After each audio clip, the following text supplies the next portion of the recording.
Agora, presta atenção nessa notícia. A gente fala agora de uma solução que pode transformar a vida de milhões de mulheres.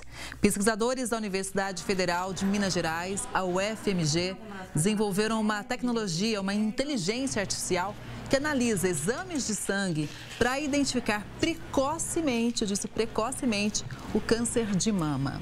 Para você ter uma ideia, esse tipo de câncer é o que mais afeta as brasileiras. A estimativa, segundo o Instituto Nacional de Câncer, é de que mais de 70 mil novos casos sejam diagnosticados agora, em 2023. Além disso, o acesso à mamografia é algo ainda muito distante da maioria das brasileiras. Por isso, para falar desse avanço, a gente convidou a Daniela Castro Araújo, engenheira de produção e doutoranda em inteligência artificial pela UFMG e também responsável pela pesquisa. Daniela, obrigada por estar com a gente. É um assunto realmente fundamental. Eu já tive um caso de suspeita de câncer de mama. Eu me lembro que foi um choque e tive o acesso à mamografia. 80% das mulheres brasileiras não têm esse acesso. Depois foi descartado, graças a Deus, mas por isso que esse avanço realmente toca a todos nós, porque faz a diferença esse diagnóstico precoce, porque quando a doença é identificada no começo, ela tem cura. Mas eu começo perguntando como é que isso funciona, né, a partir do exame de sangue, como que a inteligência artificial consegue detectar o câncer. Boa tarde para você. Boa tarde, Kelly. A gente teve acesso a exames de sangue de milhares de mulheres que a gente sabia se tinha ou não câncer de mama. Então, analisando esses exames de sangue, os nossos modelos de inteligência artificial foram treinados justamente para separar o padrão comum ao exame de sangue da mulher com câncer de mama, que é diferente do padrão do exame de sangue da mulher que está saudável. E depois de treinados esses algoritmos, agora a gente pode olhar para o exame de sangue de rotina de qualquer mulher e gerar um score de risco da mulher ter câncer de mama em até 6 meses.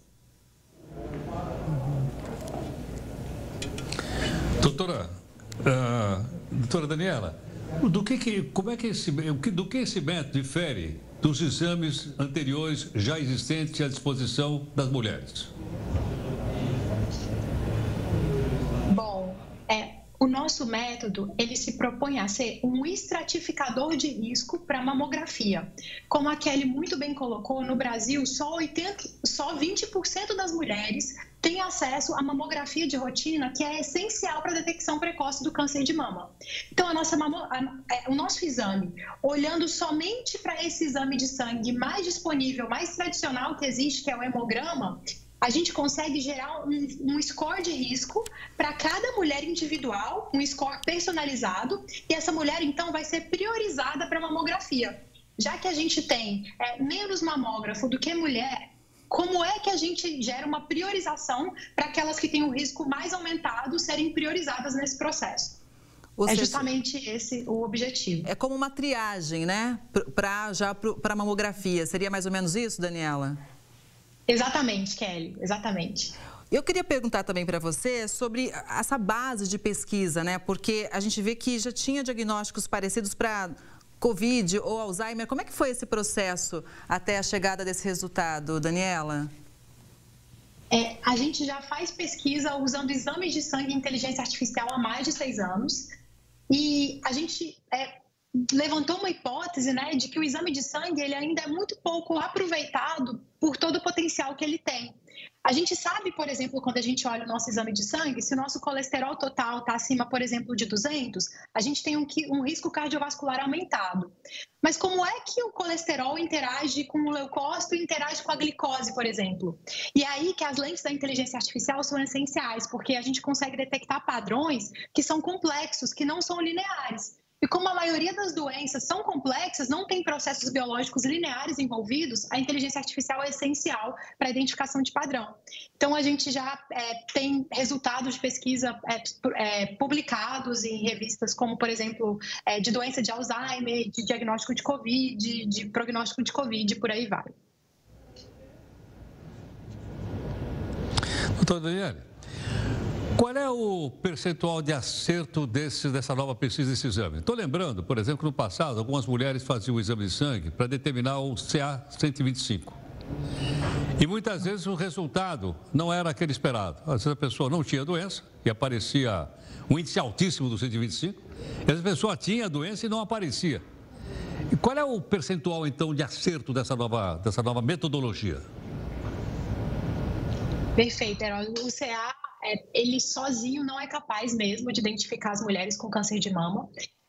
A nossa metodologia ela é diferente porque ela consegue identificar essas relações que acontecem entre marcadores sanguíneos que não são óbvias, né? Não são óbvias aos olhos humanos. A gente consegue acertar até 70% se a gente olha para um exame de sangue e se a gente tem acesso a outros exames adicionais, dados históricos da paciente, a nossa taxa de acerto ela pode chegar até 90%. Daniela, a pesquisa já foi patenteada, já foi registrada. Qual que é o próximo passo agora?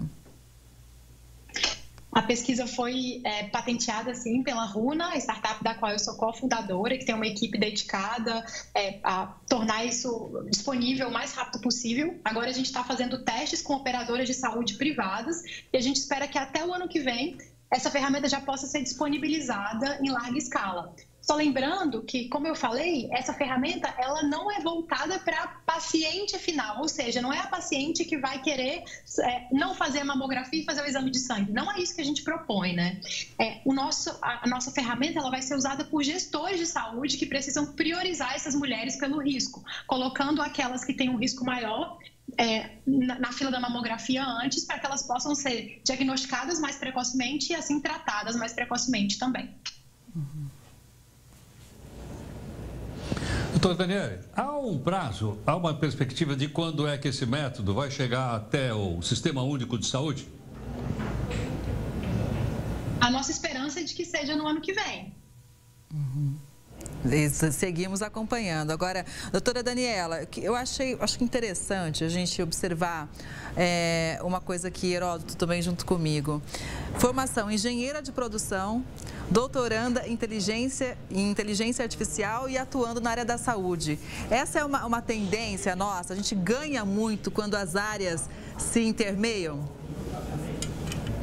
Com certeza, Kelly. A multidisciplinaridade ela é essencial para o avanço da pesquisa aplicada, né? Então, por exemplo, eu sou especialista em inteligência artificial, mas eu sempre trabalho do lado de pessoas que são médicos especialistas na doença específica que a gente está trabalhando, especialistas também em análise laboratorial, porque a gente não pode usar a inteligência artificial como um trator, né, que só processa um dado e corta um resultado. Não, a gente precisa saber se aquele resultado, se ele tem de fato validade clínica, validade biológica. Então, isso é importantíssimo. A multidisciplinaridade é essencial para a gente chegar em resultados que são de fato aplicáveis. Doutora, fiquei sabendo aqui, o pessoal me contou da produção, que a senhora já recebeu vários prêmios, que outros venham, que essa tecnologia realmente chegue ao SUS rápido no ano que vem. E qualquer novidade, a gente aqui do Conexão sempre adora falar de ciência e tecnologia, ainda mais numa área tão importante dessa, viu? Obrigada, até a próxima. Eu que agradeço a oportunidade. Muito obrigada. Obrigada mais uma vez.